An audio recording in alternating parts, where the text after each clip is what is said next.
All right, so this is part 2 of the 2.6 videos. So on the other one, we talked about finding the domain. Let's actually do that. And so for any polynomial, you get all real numbers. Okay, so this is all real numbers. Okay, if we wanted to write that in interval notation, we'd say negative infinity to positive infinity. Okay, and that's true. This is true for any polynomial. So let's write that down. True for any polynomial.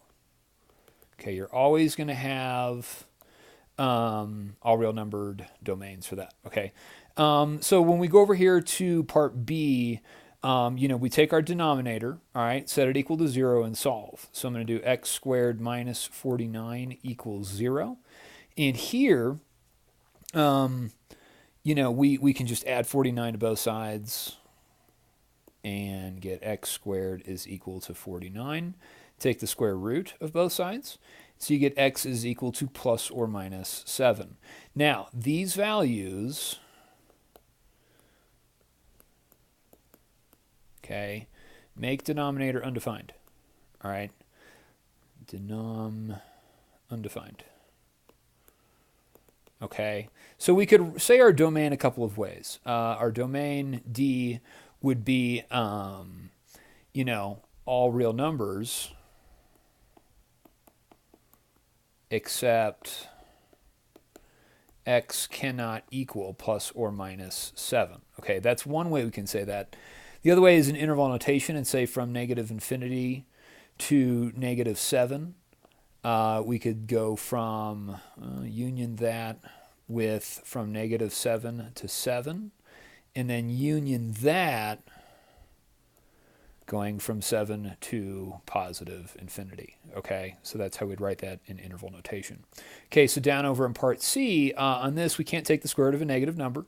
Okay, so I set 9x minus 27 greater than or equal to 0, and we solve for x. So add 27 to both sides.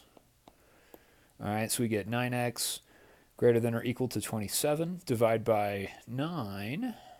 So we get x is greater than or equal to 3. Okay, and so that's our domain. Okay, we can say x is greater than or equal to 3. All right, or we could say that we go from 3 bracket to positive infinity. Okay, because we're larger than 3. Part D, now this one's a little bit different. So this one, when we can't divide by 0, okay, and so all of this will have to be positive, okay, otherwise we can't take the square root of a negative number. So if we can't also be 0, because we can't have 0 in our denominator, then we have to set 24 minus 3x just greater than 0. Okay, we can't be 0 in our denominator. So on here, we could do this a couple different ways. I'm just going to go ahead and add the 3x to solve. Okay, and that's going to give us 24 is greater than 3x, divide by 3, divide by 3. And so we get that 8, x has to be less than 8. Oops. Okay, so 8 is greater than x. So that's our domain. Okay, that's one way we could say it. So let's write that up here, that our domain D would be that 8 is greater than x. Okay, or you could write that as x is less than 8. Okay, and so our interval notation, we'd go from negative infinity to positive 8 with a parenthesis. Okay, because we're just strictly less than 8. All right, so that's that. All right, so finding the domains of those. So, those are the ones that we're going to commonly see for now. All right, we'll see some new types of functions later. But let's go ahead and do some operations with these. Okay, let's add our functions together. We'll subtract our functions, multiply, and then divide them. So if f of x, and I'm going to do this in red, okay, and then do g of x in blue. All right, so when I write this, I'd want to do f of x, okay, and then plus g of x. All right, so now I'm going to substitute my values in for f of x and then g of x. So for f of x, and I want to write it like this, x minus 5 plus x squared minus 1, okay? And what I want to do is think about which of these are like terms. What can I combine here? And so I have my x squared is my first value, plus x, and then negative 5 minus 1, we can write that as negative 6. Okay, so when I add these two functions together, I get a new function. Okay, this is a new function. All right, which is pretty cool. So when you add functions together, you get new functions. All right, let's take a look at part B where we want to subtract these. Okay, and so I'm going to write, if I've got f minus g of x, I'm going to write that as f of x and then minus g of x, okay? And this one's a little bit different, so let's make sure that we pay attention during this one part where I subtract. Okay, so I'm going to do f of x. I'm going to write that down as x minus 5, and then minus. Now, when I subtract something, I want to subtract the quantity, and I'm subtracting x squared minus 1, okay? And let's put that in blue, x squared minus 1. Okay, so now, all right, here's what I got. I got x minus 5. Let's distribute that negative, okay, here and here. So I get minus x squared and then plus 1, all right? So as a result, okay, x squared, or I'm sorry, negative x squared, okay, plus x. Negative 5 plus 1 is going to give me negative 4, so minus 4, and that's my new function for subtracting those, okay? Let's go ahead and multiply these together, and when I write this, f times g of x, I'm going to write f of x and then times g of x, okay? And so when I do that, I'm going to put this in parentheses. I'm going to say x minus 5 times x squared minus 1, okay? And so now when I do that, I just want to FOIL it out, and so I'm going to get x squared times x, which gives me x cubed. I'm going to do negative 5 times x squared, so minus 5x squared. X times negative 1, so minus an x. And then negative 1 times 5 is going to be plus 5. Okay, and so from there, I can't combine any like terms, but that's my new function once I multiply. All right, on the last one for part D, this is going to look like this. I'm going to take f of x, and I'm going to divide g of x. Okay, so f divided by g of x is the same as saying f of x divided by g of x. So now, all right, I'm going to take this, plug in my value for f of x, which is x minus 5, and then plug in what I got for g of x, which is x squared minus 1. Now, from here, what I have to kind of consider here is, I've created this rational function here, okay? And this has a denominator. So this has restrictions, okay, in my denominator. All right, so restrictions. So what we want to do is we want to find the domain, okay? And say, set our denominator equal to 0, okay? Add 1 to both sides, and we get x squared is equal to positive 1. Take the square root. And so x is equal to plus or minus 1. So our restrictions that we'd want to write, you don't have to write this every time, but I just want you to realize that when we do, all these other composite functions, when we added, when we added, subtracted, multiplied, we got polynomials as a result. Okay, so we don't have any restrictions on our domain. However, when we divide, then we get restrictions, okay? And that would be that x cannot equal plus or minus 1, all right? So just wanted to make sure, we talk about that, because if we were to, set these up in this way and then you solve for x, you have to understand that you're going to have restrictions, okay? So that's how we get those. So hopefully that makes some good sense. All right, let's go to the next page. Okay, so on this part, they just want us to just add these two functions together. Okay, so we've got some square root functions, and let's go ahead and just add them together. So I'll do this in red. Okay, I'll do let me do that a little bit better. Do this part in red. Okay, do this part in blue. Okay. And what I want to do is just add these two functions together. So what I would do is I would do f of x and then plus g of x. All right, and that's going to give me, plug in my value for f of x, which is the square root of x minus 3, and then add it to g of x, which is the square root of x plus 1. Now, in this case, all right, we are finished. Okay, we are done. All right, because we can't combine these as like radicals. Okay, we don't have the same thing underneath the radical symbol, so we can't combine them. If they were the same, then we could combine them. Okay, but we do have to talk about restrictions. Okay, so let's do that. All right, because, all right, and let's just take a look. So my restrictions here, I want to take x minus 3, set that greater than or equal to 0, and then set x plus 1 greater than or equal to 0. And this is an or, a union between these two, okay?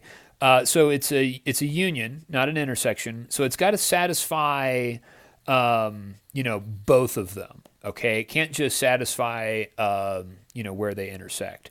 So, so let's go ahead and solve these inequalities real quick. All right, so we're gonna just add 3 to both sides. Okay, and I get x is greater than or equal to 3. Here I'm going to subtract 1 from both sides, and we get that x is greater than or equal to negative 1.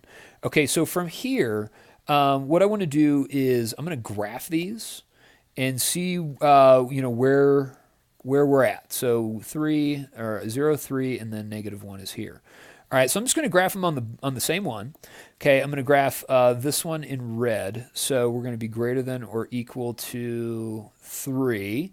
Okay, I'm going to graph this one in blue. So x is also greater than or equal to negative 1. All right, and what we want is what is going to is the union between the two, not the intersection. And so our domain, our restrictions, okay, are going to be, we could say this, that x has to be greater than or equal to negative 1. We could also write that in interval notation and say from negative 1 to infinity, but with our bracket. Okay, so that's where our values have to go. Okay, we can't have anything, less than negative 1. So, okay, now let's go ahead and talk about some composite functions.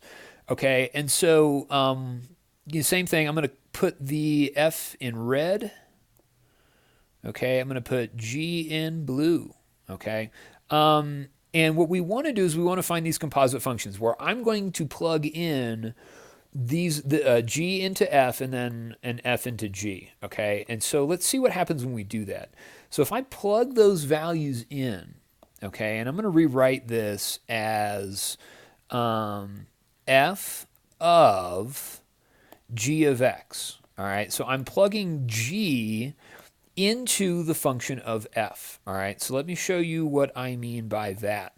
And so let's go over here and let's put our outside function f, which is going to be 5x plus 6. Okay, but instead of putting an x in, I'm going to put parentheses in. Okay, and then I'm going to do plus 6. Okay, now what I'm going to do is I'm going to plug in g, this whole function g, into x of my other function. Okay, and that's what I'm doing. So where I had an x in my f function, I replaced that with the entire function of g. So I'm going to write here 2x squared. Okay, 2x squared minus x minus 1. Okay, and then what I'm going to do is I'm going to distribute my 5 into that, and here's what we're going to get. Okay, I'm going to get 5 times 2x squared is going to be 10x squared. 5 times negative x is minus 5x. 5 times negative 1 is minus 5, and then we're going to add 6 on the end.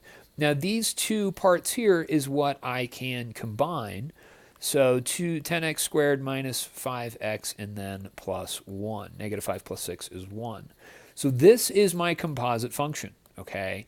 Now on the next one, okay, we're going to do g of f of x. So we're going to do the opposite. We're going to plug in f into my function of g. And so I have two x's in g.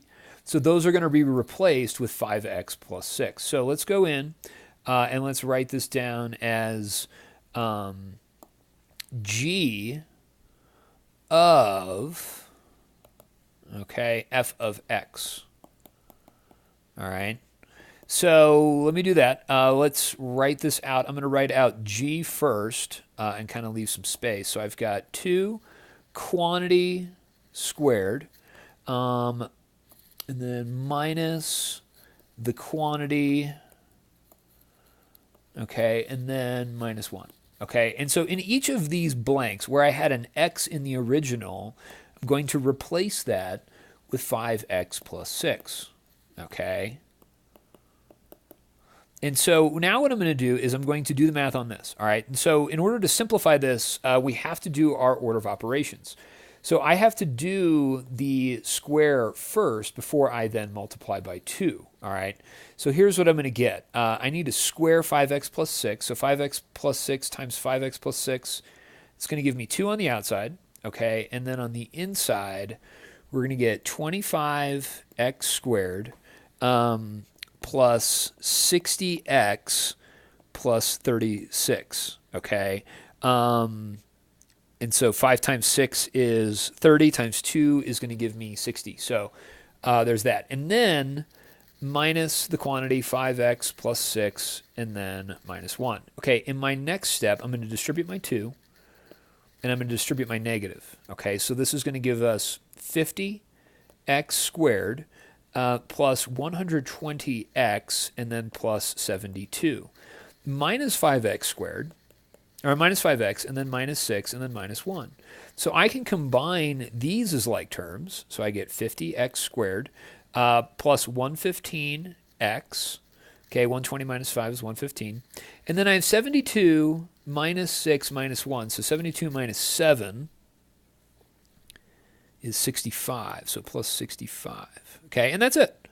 Okay, that's our composite function. That one is a few more steps because we're squaring that binomial in there, okay? All right, let's look at the next one. Now, what this is asking us to do, and we can do this a couple different ways, is this. FOG of negative 1. So what I'm doing here is I'm really doing f of and then g of negative 1.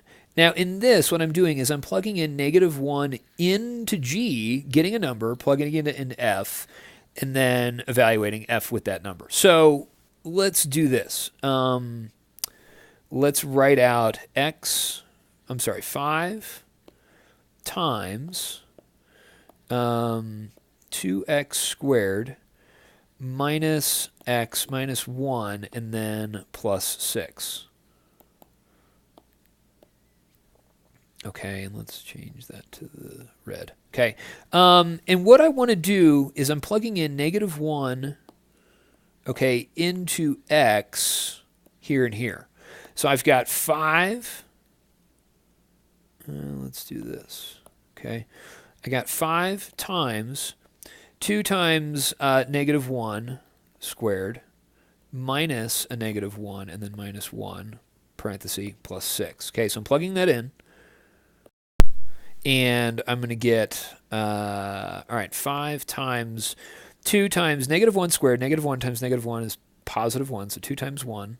And then subtracting a negative 1 would be adding 1 and then minusing 1. Okay, and then plus 6. So now, all right, bear with me, a lot of arithmetic here. 1 minus 1 is just going to cancel out and give me 0. So I've got 5 times 2. 2 times 1 is 2. And then plus 6. So then I get 10 plus 16. I'm sorry, 10 plus 6, which is going to give me 16. Okay.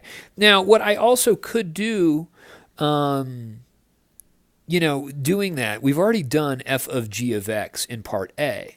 Okay. Now, remember that f of g of x, okay, was, what was that? 10x squared minus 5x plus 1?